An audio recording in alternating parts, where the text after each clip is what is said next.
Founders, welcome back to the 0 to 5,000 podcast, where we obsess over the convergence of human potential and business results. Today, our hosts Drew McClure and Jordan Mitchell have another insightful conversation for you. So let's jump right in. Okay, founders, welcome back to the podcast. Today, I am joined by Adam Patarino. Adam is the CEO of Casted, a media repurposing platform for B2B marketers. He's built his career as a technologist, finding meaningful solutions to problems using software and excellent customer service.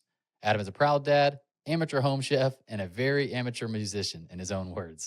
And here today to tell us about his story is Adam himself. So Adam, thank you for being here.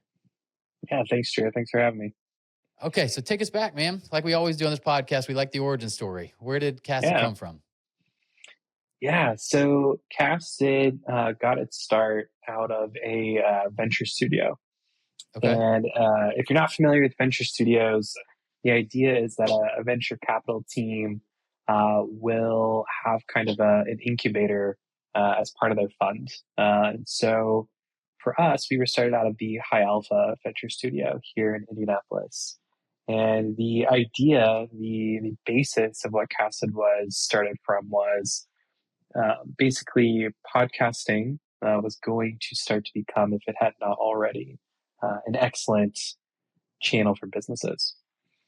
And the hypothesis was that there isn't really a great tool set out there to make podcasting viable for brands and for companies. And so I was recruited as the technology leader along with two other co-founders.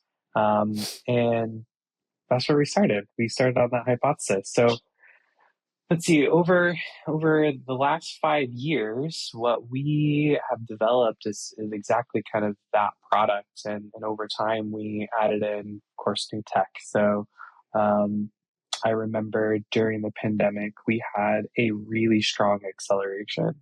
So as all these marketers that we were serving at all these brands, of course, they spend a ton of money on in-person events, conferences. That's where they gain a lot of leads from.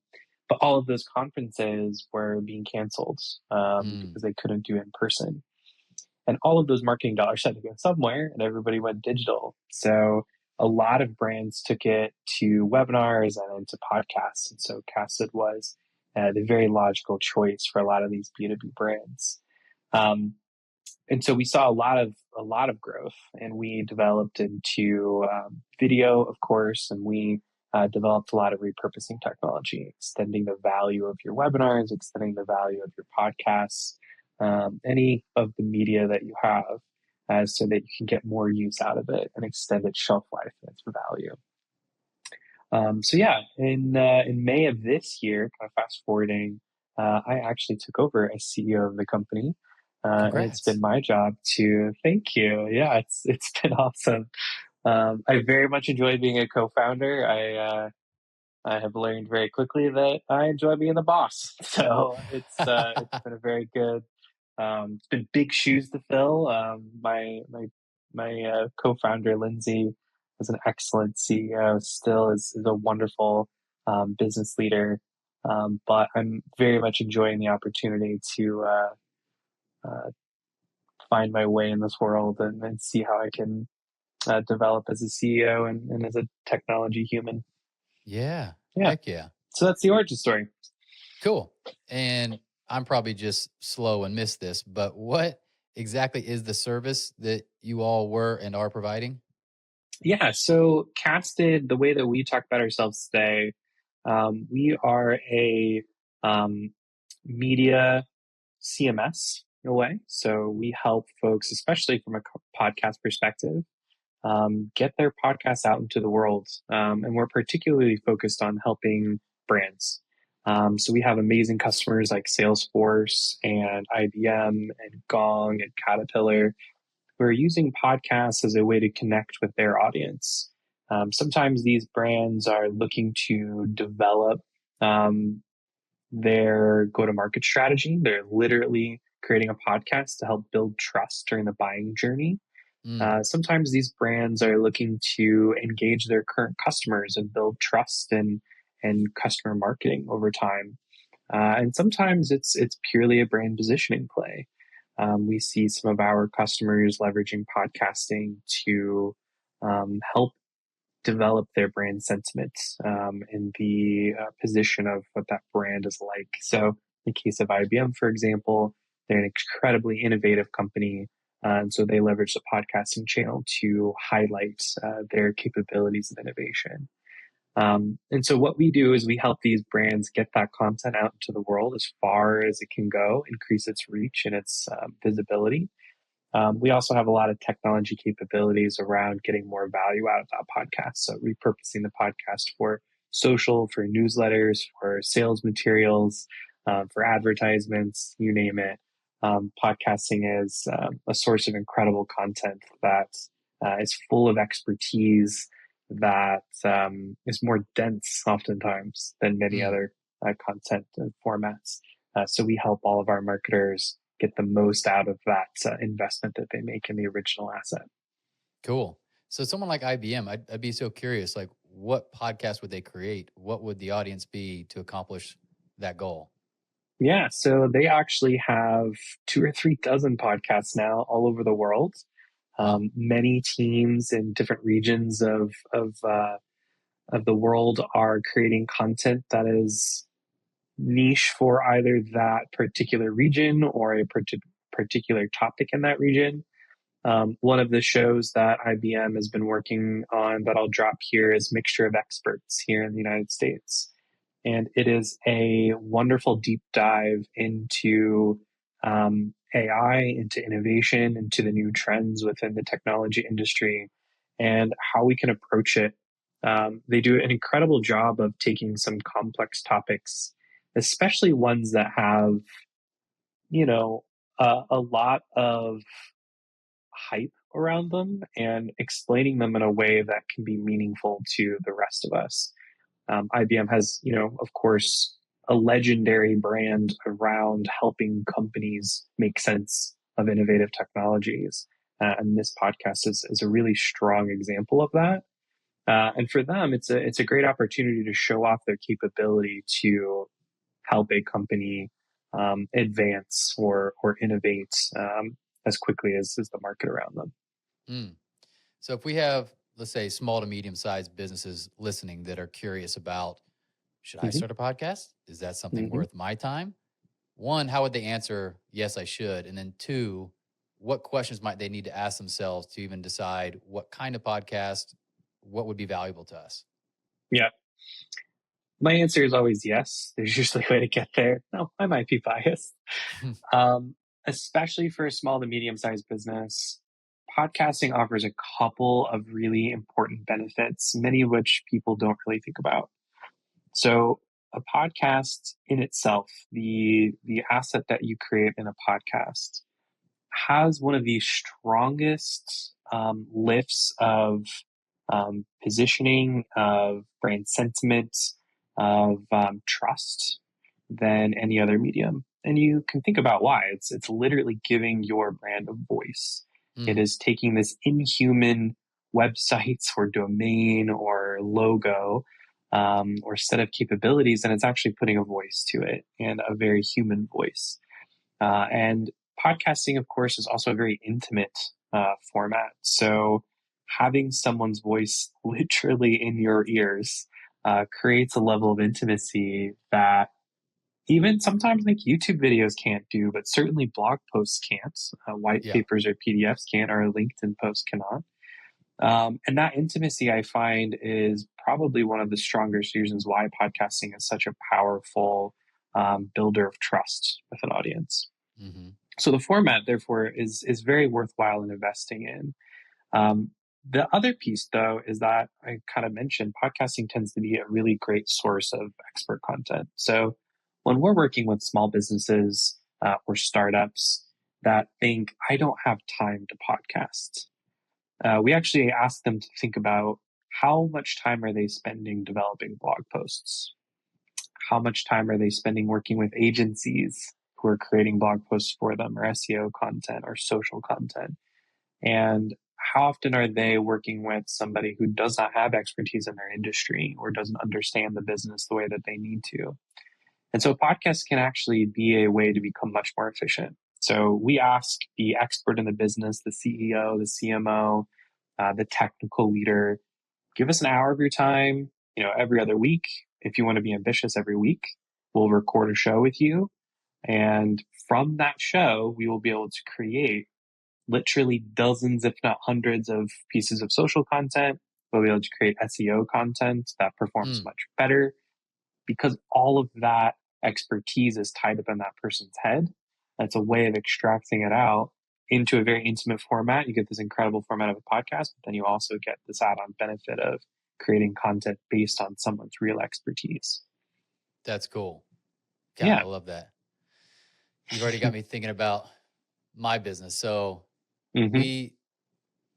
we are very similar in that we took your angle of as actually 2020. So I have a small business where it's called People Profit, and it's not very Mm-hmm. forward on this podcast at all. It's actually like you'd only know about it if you listened to enough episodes and you heard me say something Yeah. like this. Right. But we do coaching for executives and fast growing companies and leaders. We actually were coaches for a incubator out of Atlanta where we coached all their EIRs that they were hiring to take over these Nice. companies they're investing in. And we lost about 40% of our business overnight when COVID hit. And we were sitting around going, hey, we got to find a way to still be out in the market and talking to people that might be buying and all that stuff. And so we started this podcast. And actually the first angle was like, hey, I need to be talking to people that might actually be clients. And that was the first year was us actually, and it worked, was us turning guests into Yeah. clients that had a need and still was making money during that year and wasn't firing people and, all that kind of stuff. After that, what it's become is what you talked about is an incredible, I don't know if it's a validator or like an extra authority that we're able to carry now as a business that so initially, I could talk to a CEO of a company and say, hey, look, here's all the companies we've coached, here's the people, here's the results. But then you get to add on top of that, I've had over 300 conversations with founders of successful companies. Like Mm-hmm. I was surprised at how quickly they latched onto that as a like, well, dang, you've obviously got a lot of experience in like you've been a part of 300 conversations on this topic, how to Mm-hmm. build and scale a business, how to create culture, whatever. And so that's been an interesting side of it. What we haven't done well, other than taking a clip and posting on social media, is really mining out like Mm-hmm. the insights and the content that could come out of this, even to send to our email list of people and whatever. And Mm-hmm. like, hey, this week, here's what Adam shared. Here's one of the main things he shared that you need to know about, Mm-hmm. And so having a company like yours come alongside a creator or business like that and do a lot of that, because that feels overwhelming to me. I'm like, how would I even Yeah, do exactly. that? Mm-hmm. How do I find the time to do that? And then I got to, whatever. So like, I'm already getting excited about what you do. Yeah, you're definitely speaking to the pain that we hear a lot, especially with the small businesses we work with. Is like, I just cannot imagine having time. And so a lot of times, some of the things that we're doing are things that they aren't doing or aren't doing well. Yeah, newsletter is such a perfect example of that. We've been able to lift on both sides of it the number of subscribers to the show via this newsletter, but also number of subscribers to the newsletter itself. Yeah. And so we're quite literally building audiences for these businesses based on 1 hour of effort from them. And it's really what we have built our services org around, is kind of that easy button. And a lot of SaaS companies are scared of services. For me, I've always been in my career has been built on these companies where we offer an easy button. So Smart HQ, which is now Wonderkin, and Emarsis, which is now part of SAP, are in the email marketing space. And Mm, the platforms are expensive. And one of the ways that they de-risk churn and they increase customer lifetime value is by offering a very strong services team to support their customers in adoption, usage, and best practices. And so that was always part of my DNA of as a technologist was software is a really important component, offering a real human to help strategize with you and get the most out of that software is going to be a really critical component. Yeah. And that's definitely where we've seen a lot of success as being that strategic partner alongside our Yeah. software. Yeah. Super cool. So there's software, but then is there even execution on y'all's side of Exactly. what you're doing with the content and building the hmm email list or all that stuff? hmm Yeah. So Casted software products, as you can imagine, is podcast video hosting, distribution to these podcast channels. We have really powerful web players. We also have some repurposing tools built in. So you can select, words from the transcript and create a social clip with just a couple of clicks. We have really powerful analytics. We have uniquely, because so many of our customers are B2B brands, we have some ABM analytics. So we can tell you what companies are listening to your podcast, what intent signals are we getting from certain companies. We also show what titles and seniority the listeners are. So if you're creating an Wow. engineering podcast, you could see, oh, our audience is made up of 68% engineers. We're on the mark.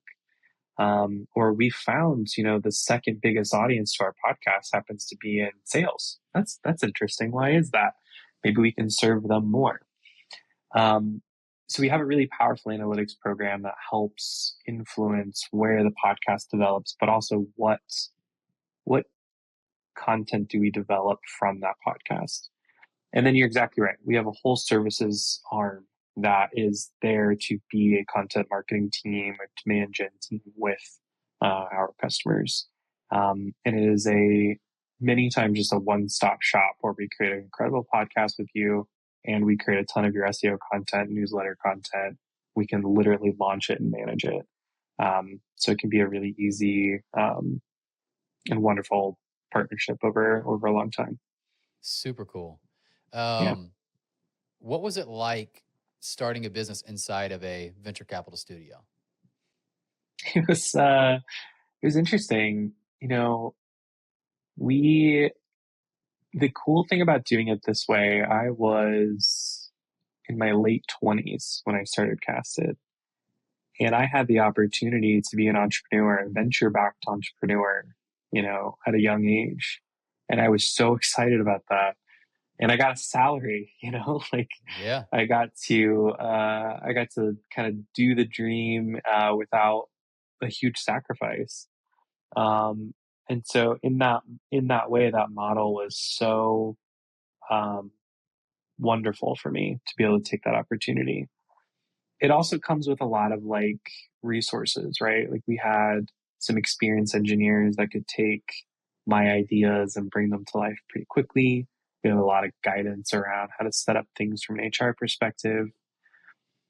The way that I like to talk about this stuff is there's kind of three concentric circles of knowledge, right? You've got the core circle, which is what you know. And just beyond that, there's a circle of things that you know that you don't know. Like, I know that I need to do accounting journal entries.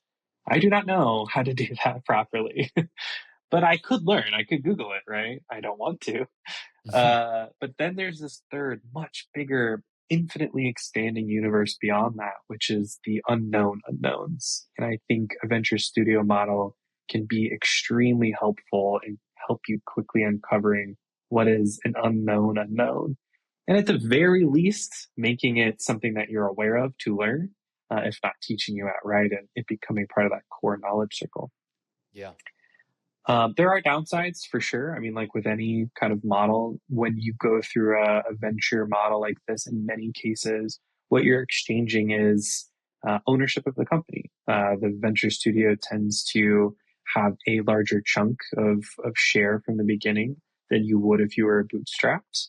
But the idea is they're taking on more of the risk. And especially giving me the opportunity to have a salary at a young age and building this company, that was de-risking it for me. So it was worth kind of exchanging some of that ownership from the beginning. Totally. Yeah. That's a clear and good explanation of the pros and not even the cons, but just the trade-offs Yeah. that you go through there. So really Yeah. cool. What's the relationship with them at this stage as the company has matured? I'm actually sitting in their office right now. We've had a long and very healthy relationship. We've gone through a number of rounds of investments, and they've participated every time. They've been great mentors and support of our business. And over the years, we've restructured how our ownership works, and they've always been very supportive in helping us develop and gain more equity in the business. So it's been a very fruitful relationship for sure. Cool. What's the Yeah. key to that? It doesn't always go that way. Yeah, it really it doesn't. I feel very fortunate. I think being in the Midwest, frankly, creates a bias towards, you know, folks that are caring and develop long-term relationships with their founders. Um, I also think that there's this bias maybe in founders, or maybe this anxiety in founders about being vulnerable to your investors, or being seen as not having it all figured out kind of thing. And I've learned over the years that investors want to see a real human who is working their ass off. And what I kind of have always shown to my investors is how hard I can work, but I've never tried to pretend like I was smarter than them. And so I leverage my investors maybe more than an average founder does. And I try to be transparent with them. And I do not sugarcoat things. I don't try to sell my board or my investors on things. I tell them the good and the bad, so that they have a very clear picture. And I think that many founders could learn to trust their investors a little more, or at least demonstrate some vulnerability. And what I have found is, as you are vulnerable, people tend to reflect that vulnerability back to you. And that's true in all relationships, right? Yep. Sit at any dinner table with any stranger, and if you are the first one to bring up anxiety, depression, things that are quite faux pas and vulnerable, I guarantee you half, if not everyone at that table, will reflect that back to you very quickly. And I think that happens a lot with investors, is showing them your vulnerability can result in a lot of support that you may not have ordinarily gotten before. Absolutely. Man, the power of vulnerability cannot be overstated. As a sign of strength, as an avenue for connection, as an avenue for help, Exactly. It's all on the other side of that fear of being vulnerable. And it's interesting. Like, I think every human has it, that kind of resistance to it, but it does seem to be heightened in the West. I had a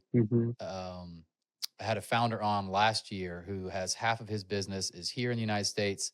The other half is like in Norway, Denmark, some of those Scandinavian countries.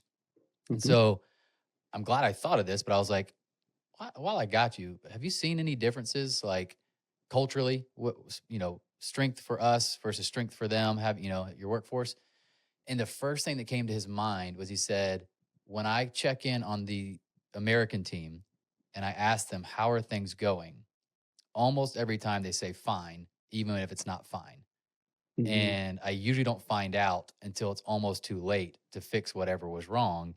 And I'm having a hard time getting through to them, just to be honest with me. And he said, every time I talk to my Scandinavian team, I say, how are things going? They just say it as it is. They're like, well, this is going good. This is not going good. We're way behind on this. And he's like, I'm able to then get in and help before things are really a problem, Yeah. And I was like, I knew it. I had an instinct, not across the board, but like, we got a little bit more of it here, I think. Do you see that? I actually agree with that wholeheartedly. I think one of the things that we don't talk about enough as leaders is developing psychological safety in our organizations. And I think there is more psychological safety in some European countries. Some of it's based simply on law and culture. Yeah. Their institutions are set up to be more protective of workers.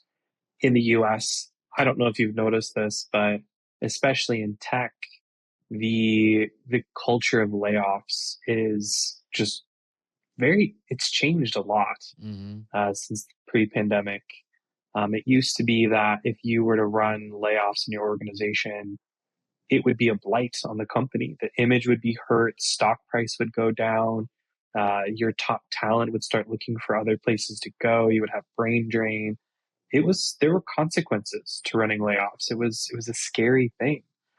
And now, post pandemic, it seems like many tech companies just have this annual layoff.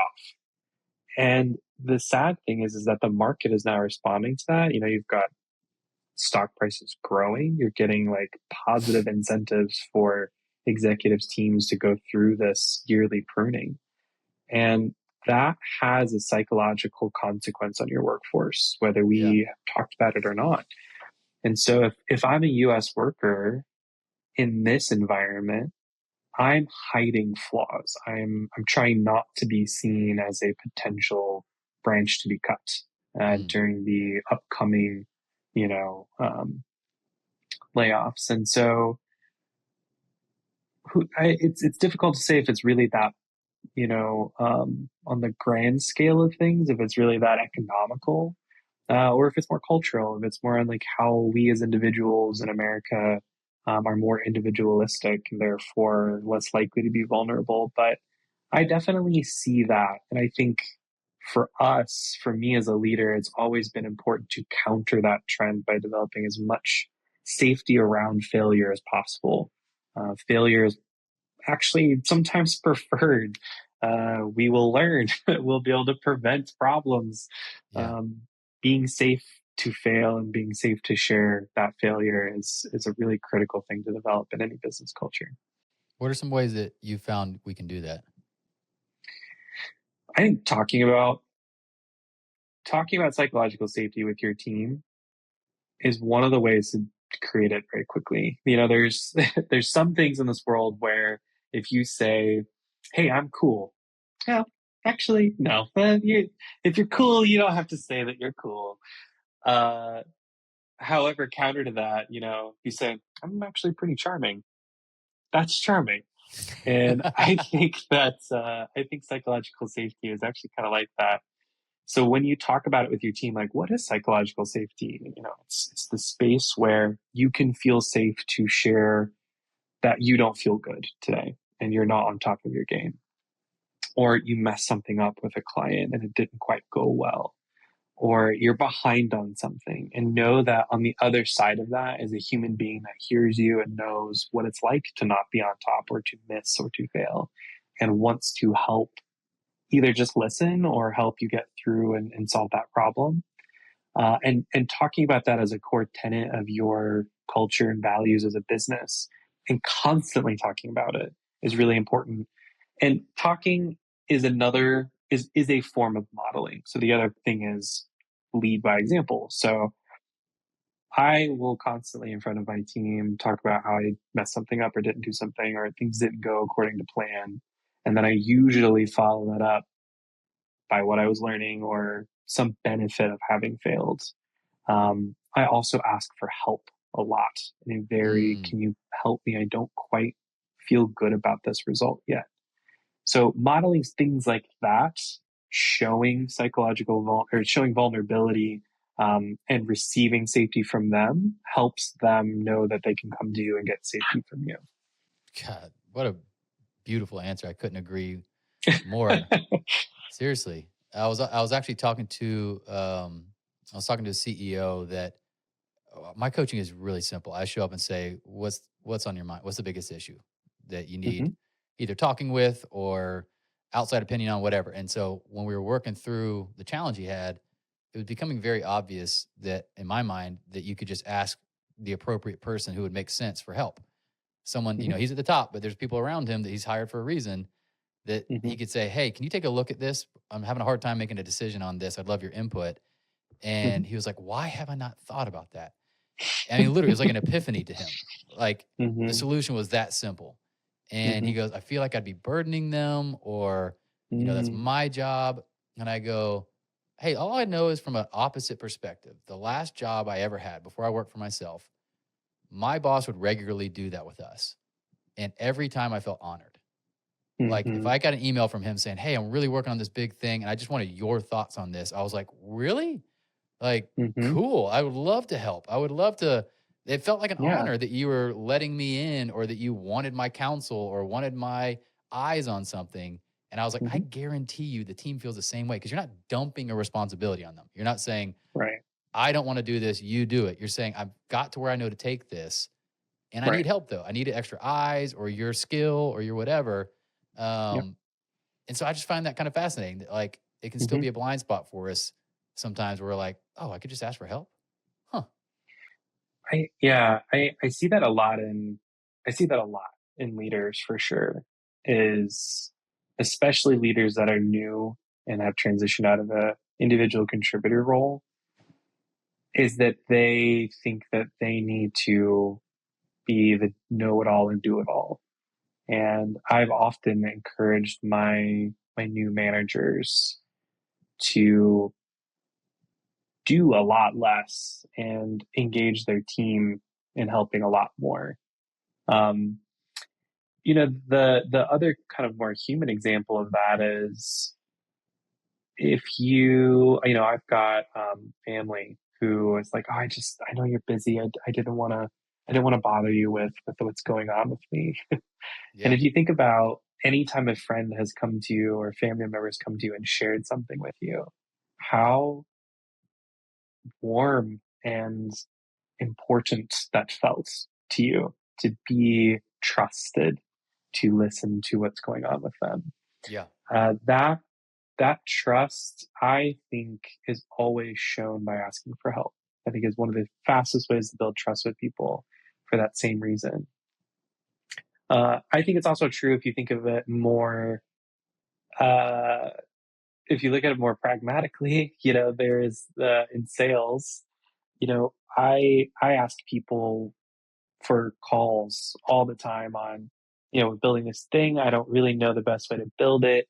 I would love to just like have you help me. Can you just tell me like what you would you would need, or like what's going on in your world, or can I get your expertise, or can I get your thought on this?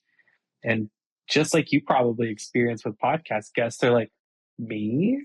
You Yeah. want to know what I did? That's so exciting. Thanks for thinking of me. Some of that is just you get to play into someone's ego, right? Like you're a very smart person. Can you tell me? Um, I think there's kind of both of those at play, right? The thanks for thinking I'm important, or thanks for trusting me with your emotion. But both are very powerful things to develop with your team, and can go a long way towards building a much more performant team for sure. Yeah. Yeah.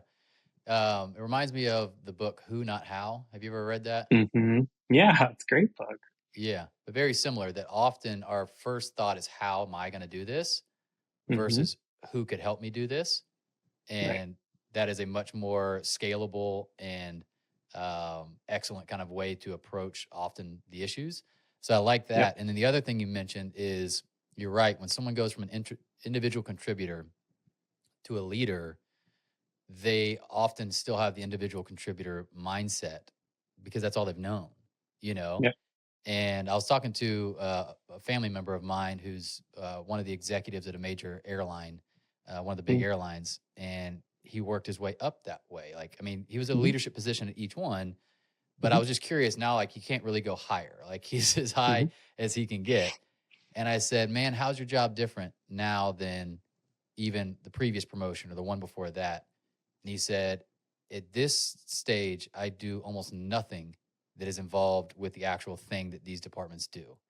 And I was like, what do you do? And he's like, I meet with my people constantly. And Yep. I'm just there to listen, to problem solve, to support, to uh, be a resource. He's like, basically, I'm a coach. He's like, I'm basically doing what you're doing. He's like, that's all I do. He's like, they're actually executing, running with it, coming up with the idea. And my job is to keep being available and to keep them healthy and on track and that kind of stuff. And I'm like, Yep. that's a great picture of the higher up you go. It's usually in percentages, depending on what your Yep. organization is. Like I've still got this under me. I still might be running sales, or I still got to do this, but I've increased the amount that I'm being available to others to just Right. help. Would you see it that way? Yeah, I really like the concepts of, service leadership and being in service to your team. And that's exactly that, is like, how Hmm. can I help you succeed in that investment you're succeeding? Um, I had, when I transitioned from being a manager of individual contributors to a manager of managers, that was a huge change for me, because my whole career I had measured my worth or my accomplishment for the day on what I had completed and done. Yep. And when I got into this peer leadership role, there is no point to something and that's what I did today anymore. It's purely on, how did you affect someone else? And that's how Yeah. you measure your accomplishment.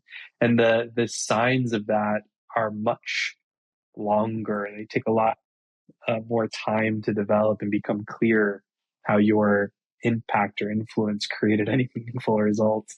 Yeah. That was a hard change. It's something I still struggle with, is your short term clear look what I did, trading those away for the much longer, much harder to measure, much harder to see, the tree from the forest. I also find that that work is much more meaningful. And if you can really focus on how your relationship with your team and how you're developing individuals and how they feel about you and how you feel about them, if you can find meaning in that, I think that it can be some of the most rewarding work that any of us get a chance to do. Absolutely. Yeah. It's a really, really good way of thinking about the almost the dopamine hit. Hmm. You kind of get that like dopamine Yeah, hit of like, I checked off this many boxes today, or I got right. this on the scoreboard today for the company. And now you're having to trade and train your brain to have a dopamine hit consisted of interpersonal things and longer Hmm. term goals. It's more like, Yeah, I'm learning to be happy that the people I helped, that the we did this versus right. I did this. So that's tough. Exactly. That takes some Yeah. retraining.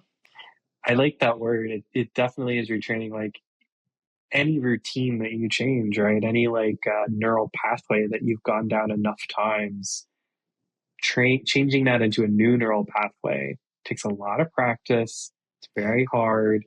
Um, if you can find ways to help your brain develop that neuroplasticity, it goes a little bit quicker, or it can be a little bit easier.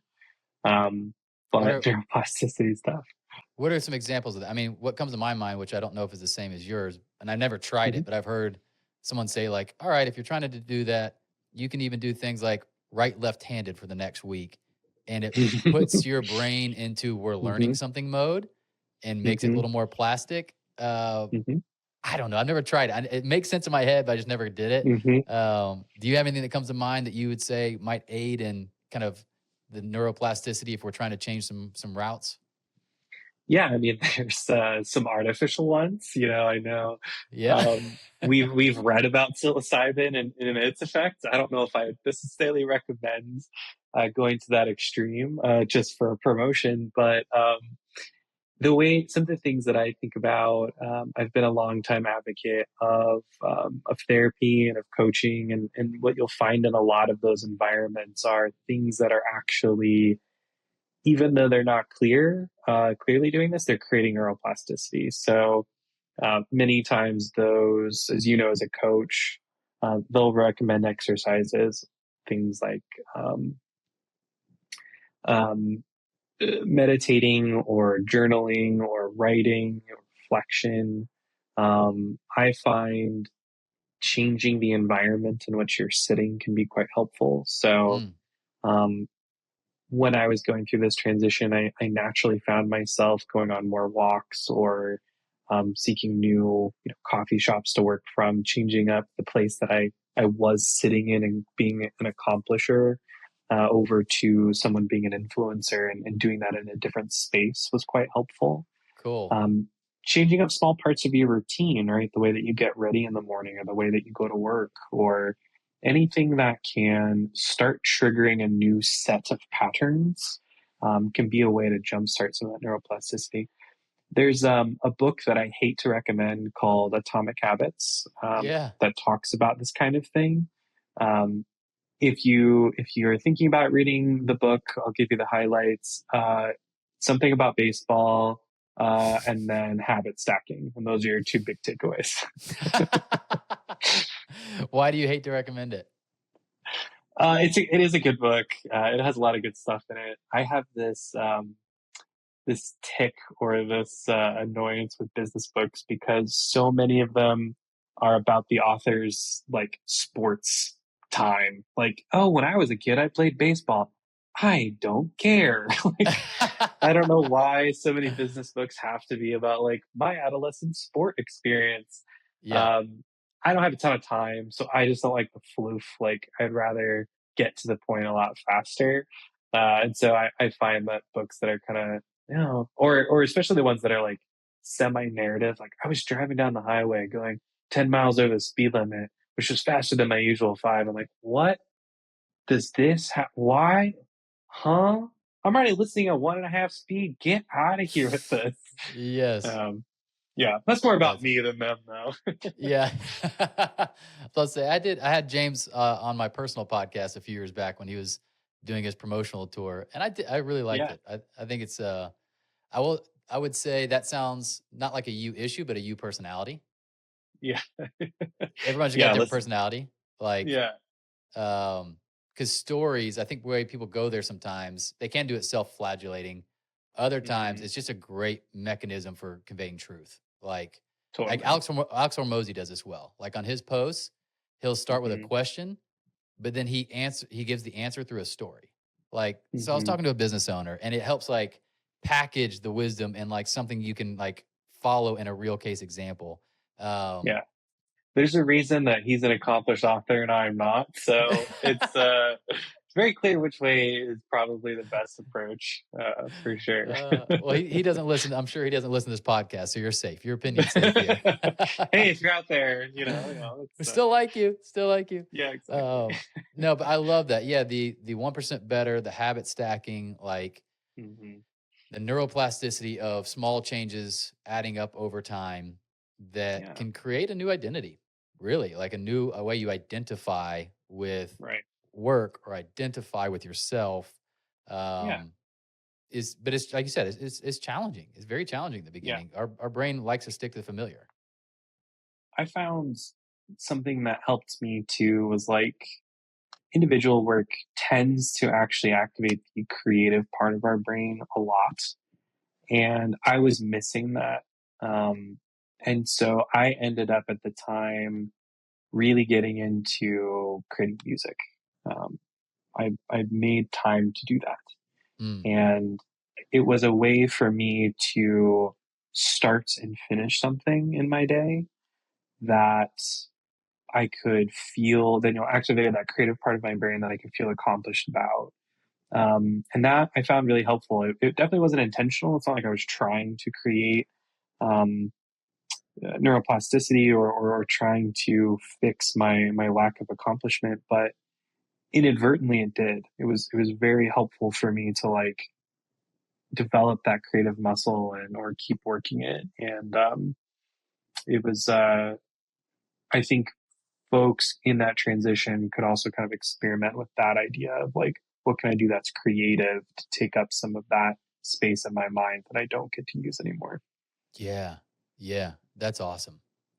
hmm I just looked down and saw the time. I'm keeping you a little long here. Dude, this is yeah, yeah, awesome. This is why I love about this podcast is I don't yeah, know until I start talking to you that you even have such great insights around neuroplasticity and yeah, thoughts on leadership. Like, dude, this is fascinating, man. I've loved talking with you. yeah, man. Yeah, likewise. Yeah, this has been an awesome convo. I'm super happy you reached out. Yeah. I've been on podcasts, obviously, as being part of a podcasting company, but this is what I love about this medium is especially these types of things where you meet a stranger or somebody you have a limited interaction with, and by the time you're done, there is a knowing between the two of you that Yes. is very cool. So yeah, Dude. All right. I got to ask you one question before I say yeah. goodbye because you said, here's a book I hate to recommend. I want to know a book you love to recommend. Oh, yeah, okay. Let's see here. So we've talked a lot about psychology. So one book that I really want to recommend in that space is called No Bad Parts. Hmm.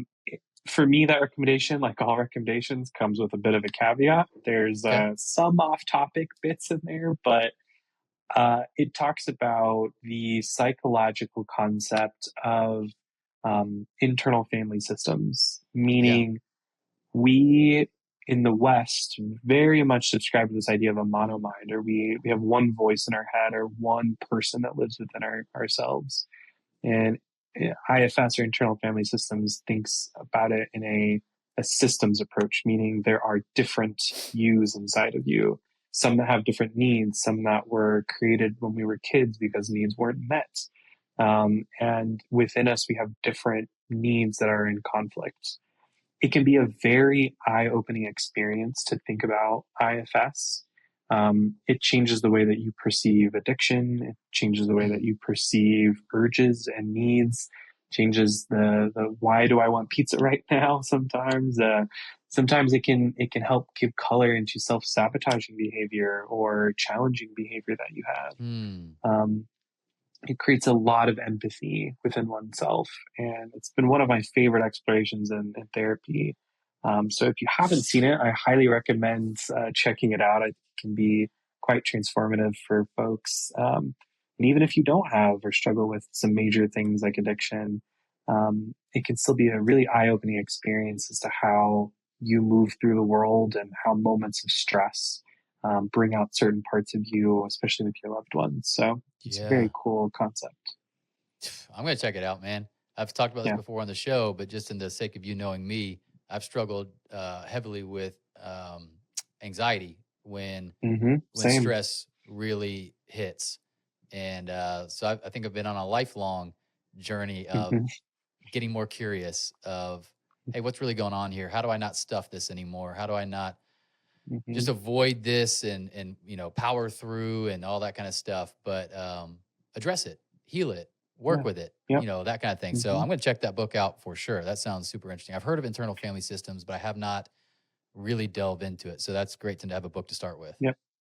Yeah, it's especially, I started with the book, then I found a therapist that I worked on IFS with, and it has definitely been probably one of the most productive methodologies of therapy that I've ever experienced. And like you, I had nearly crippling panic disorder for a lot of my 20s. And so it's been a lifelong adventure of finding a more stable ground within my brain. And this has been one of those things that I really look back to as fundamental to the safety and confidence that I'm able to feel today. Hey, let's go. We're finding our way. Yeah. Heck yeah, brother. We're finding our way. That's right. I love it. Adam, thank you for being here, brother. I really appreciate it. I'd love to have you back on the show sometime. We can talk about this. That'd be fun. Yeah, hit me up. Let me know anytime. I'm happy to hang out here or otherwise. Let's do it. Thank you, brother. Founders, thanks for listening. We hope you enjoyed it. Make sure you subscribe to the podcast and hop into our monthly founder email so we can ensure you stay on the edge of peak performance and massive business results.